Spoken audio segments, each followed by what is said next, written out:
Hey guys, how's it going? Welcome back to the channel, and I know I am very late on this review. I've had a lot of extraneous circumstances the past week, and once I explain my situation, you'll probably understand a little bit better as to why this review is so late. But of course I had to get on here and talk about Project Hail Mary, directed by Phil Lord and Christopher Miller, starring Ryan Gosling, Sandra Hüller, James Ortiz, and Lionel Boyes. And of course this is an adaptation of Andy Weir's book of the same name, and also the second adaptation of Weir's novels by Drew Goddard, of course, a very famous filmmaker in his own right and writer.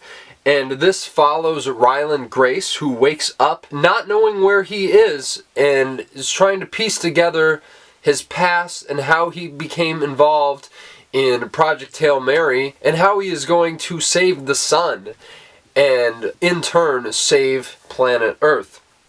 Now, I'm sure, there's been so much about this movie that has come out since it's premiered, the rapturous reviews, everybody saying that this is the first Oscar contender of the year.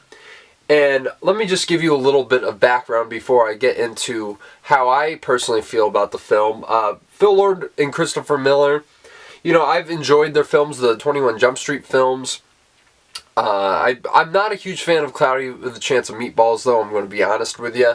So, yet again, I don't think their track record in that regard is the greatest, but they have such a signature style in their writing, and I think the best thing that they've ever done is the Spider-Verse films, and I feel like those sensibilities, the emotionality in those stories, and the humor, I think, all those things combined really give a great sense of their sensibilities and strong suits as writers and filmmakers, such a distinctive voice within the industry. And of course, how could I not mention the Lego Movie, which is the best thing that they've ever done as filmmakers. So this probably is, actually it is the biggest project that they've ever taken on, with an over $200 million budget from Amazon MGM. I mean, that's nothing to scoff at by any means. I mean, that's like almost Avatar level budget. And I think that combining their sensibilities along with Drew Goddard's as a writer really is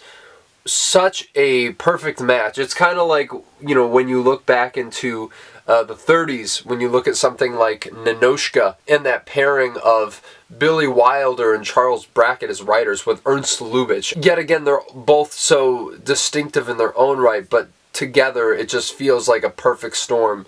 And I really do think that that's what you get in Project Hail Mary, and what I do believe to be the first Oscar contender of the year. This has tech potential all across the board, especially the visual effects. And my goodness, this is some of the best visual effects I've seen in a while. I mean, of course, Avatar and Dune withstanding, but I really do feel like the way they capture space is so realistic in the way that it comes across on screen, probably the most so since Interstellar. So I could easily see this taking visual effects at the Oscars. And of course the production design too. Apparently they built that entire ship. So I would not be surprised if this ends up getting a production design nomination at the Academy Awards as well. Something that you really do have to take note of. The sound design is absolutely exceptional, of course, with all the loud bangs and booms going on in space, but also the way, they integrate the technology and the mixing and Rocky's voice. That's a whole other thing we'll get into. I just think that this really is such a crisp and beautifully mixed film. I could easily see this winning sound. The cinematography from Greg Fraser is absolutely stunning. And I feel like just within a few handful of short years, this guy is becoming one of the all-time great cinematographers. And seeing it in IMAX really is the only way to do it. I saw it twice because this is what happened. And I talk about this in the episode that I did on Bite Size Breakdown, which I will link. You guys should check that out. And I recorded that before I got a chance to see it a second time, because the first time I went to some Cheesecake Factory, I got it in my system, and maybe I just wasn't having enough caffeine that day, but I was falling asleep a little bit the first time around, so I really enjoyed the film, but I knew I had to go back and see it in IMAX, because that's the only way truly to experience this movie, and I absolutely loved it the second time around. But I do think that Greg Fraser's cinematography, in conjunction with the exceptional editing, I mean, the way that they cut between the present on the ship and also Ryland's past, there's such a great use of intellectual montage and also match cutting, and the way the camera work plays into that is absolutely stunning. And yet again, it's just the lighting, everything about it is so incredible to look at. So I could really see this getting nominated cinematography and editing as well. It just really is all across the board a strong player. And I also have to shout out Daniel Pemberton, who's been making a lot of film scores. Of course, did the scores for the Spider-Verse films, which a lot of people felt he was snubbed for Across the Spider-Verse. The score was nothing too crazy for me, even though that's my favorite Spider-Man movie at this point in time. But here, I think he delivers what is easily his best score to date. The motifs are so strong, the instrumentation, everything about it, you watch it and it feels like an iconic score, perhaps the same way when you listen to Hans Zimmer's score for Interstellar. I really do think it is close to being that level.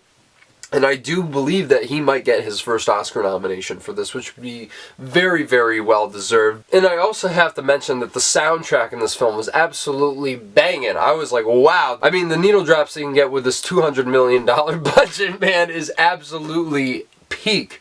And so if you guys are fans of music or not, I really do think you're going to appreciate a lot of the selections that they place in this movie. It gives it such a great vitality, and I was really vibing along with that the entire time. But regardless, let's get into why I loved this movie. I do think that while not a perfect film at all, the highs of this film are so great. And to be honest with you, like, I'm not a huge fan of The Martian, as I'm sure if you watched my 2015 video, you could probably pick up on that.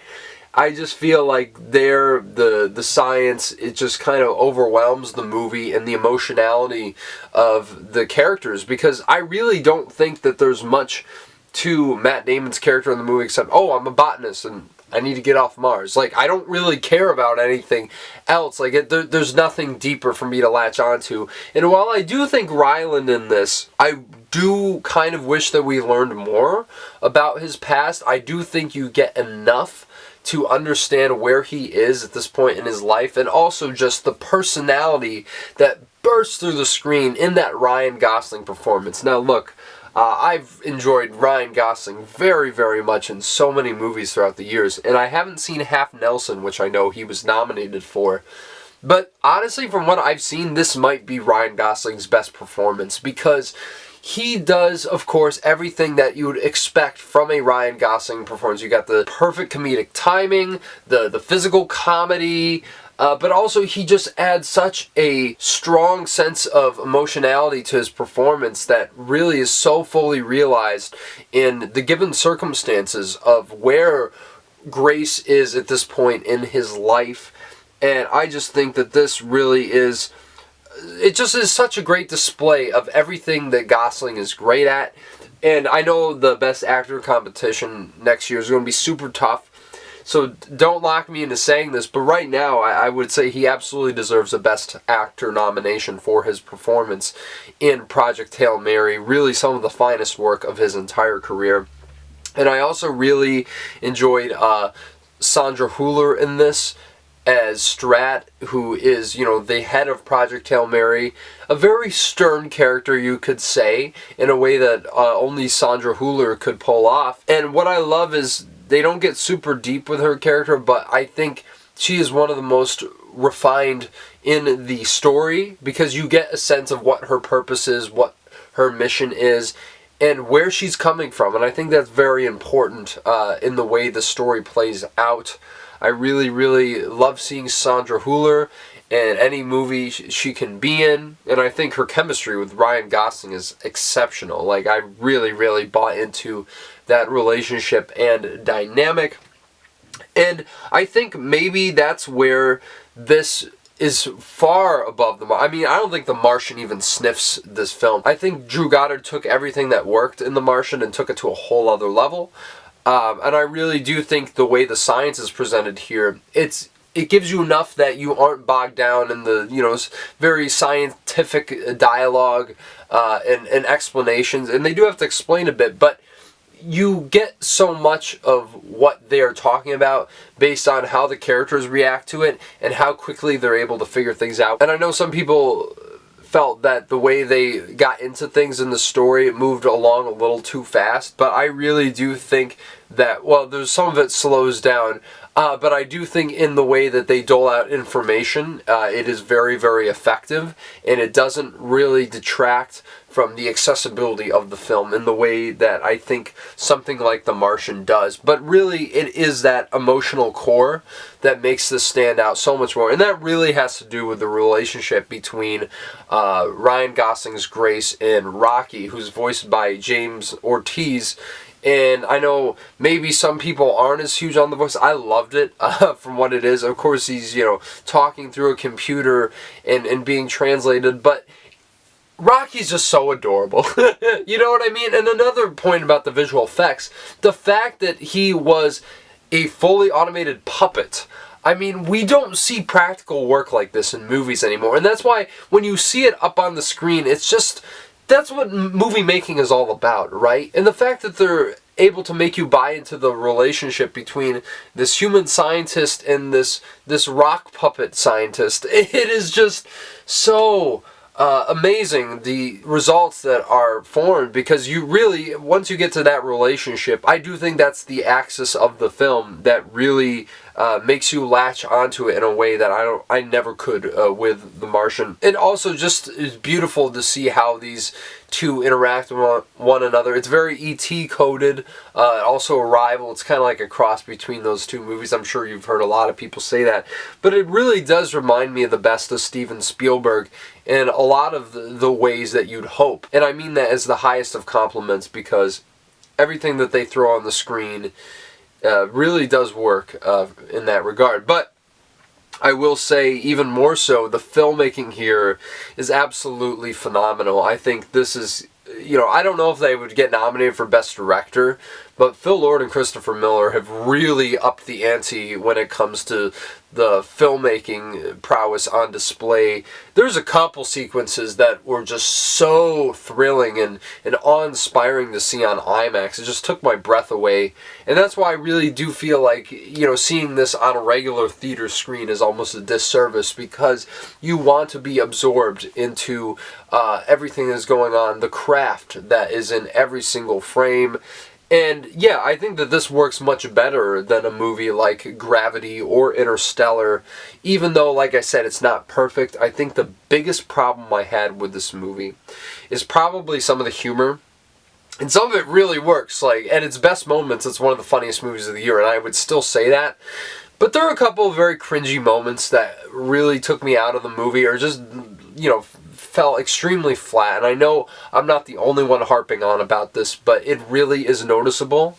And that's a shame, because I feel like sometimes the film's tone is a little too comedic for what they're going for. I certainly felt that when I was having my first unenthused watch, when I wasn't in the best state of mind. But even a second time, it bothered me less, but it's definitely something you could poke a hole in this movie for. And I just feel like this is an over 2.5 hour long movie, and unlike One Battle After Another, which is longer than that, absolutely flies, this is still very engrossing from scene to scene. Like, I definitely was, you could say I was enthralled by the end, but you definitely feel the length a little bit, and for me it was definitely in the middle section where I started to feel the pace slow down, and perhaps I was intentional. And like I said, the editing is amazing, so, you definitely get a good sense of flow in that regard. I like the way they structured the story. That's very ambitious in and of itself, but I do feel at the end of the day, you do feel the length. And yet again, it's not Avatar, the Fire and Ash, trust me. That was a painful experience in a lot of ways for me. But this was absolutely delightful. A delightful way to spend 2.5 hours in a theater more than once. And yeah, I really do think that, well, this probably isn't going to make my top 10 of the year by the end. This is something I would gladly sit down and watch again. I think that this is one of the best space movies that we've gotten in a long time, and I think that fans of the book are going to be very pleased with this adaptation. From everything I've heard, this really is just such a great crowd pleaser. It's hard to dislike this movie. I seriously don't understand how anyone can dislike this film. So yeah, this is one that you absolutely have to rush out and see. People are going to be talking about this the whole year. It's doing great numbers at the box office, which is really great to see a film like this succeed in that regard, because I don't think we see a lot of movies like this anymore, especially with all the money that was thrown onto the screen for it to pay off in such a big and also artistically fulfilling way. Is why I like going to the movies. And so that's why I'm going to give Project Hail Mary an 8.5 out of 10. Love this film. I'm glad I went back to see it twice because, yeah, I definitely needed that rewatch. And I definitely would see it again if someone urged me to.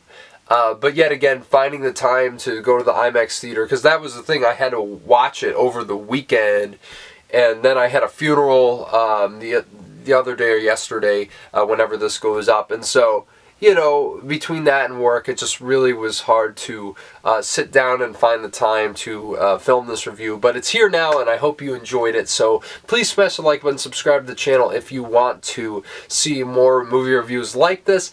Not sure what the next one's going to be, but of course there's quite a few movies coming out in April that I'm going to be talking about, so please stay on the lookout for all those. And until the next time, you take it easy. We will talk soon.